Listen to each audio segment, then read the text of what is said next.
চোখ ধাঁধিয়ে যাচ্ছে। ঐশ্বর্য বলছে আমি একবার শাড়িটা দেখবো, খাবো পরে। মনে হচ্ছে এটা তোমার জন্যই বানানো হয়েছে।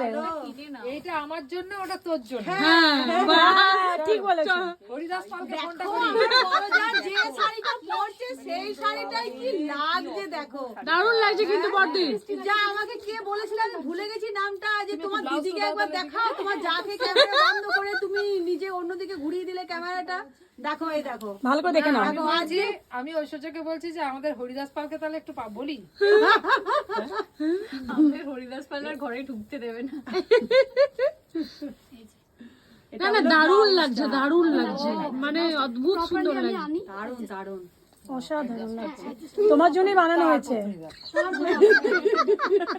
এটা, তোমার জন্যই বানানো হয়েছে। আমার জন্য, ওটা ওর জন্য। ওরা আমার ছবিটা পাশাপাশি দিয়ে দিও। একদম নিশ্চয়। এটা শাশুড়ি শাড়ি, ওটা বৌমা শাড়ি। সত্যি তোমার কালেকশন সত্যি দারুণ সুন্দর, কোনো কথা হবে না, দারুণ সুন্দর, কোনো অসাধারণ লাগছে। শ্রাবণী চোখ বন্ধ থাকলে কিন্তু আমি পোস্ট করে দেবো, আমি তো দেখি না চোখ বন্ধ আছে, কালের মতো বসে আছি, একটা ভিডিও করলাম না। বললে না না, তুমি কি আর কানা শাড়ি দেখে তুমি এমনি হয়ে গেছি, মডেল দেখতে দেখতে ব্যস্ত হয়ে যাচ্ছে।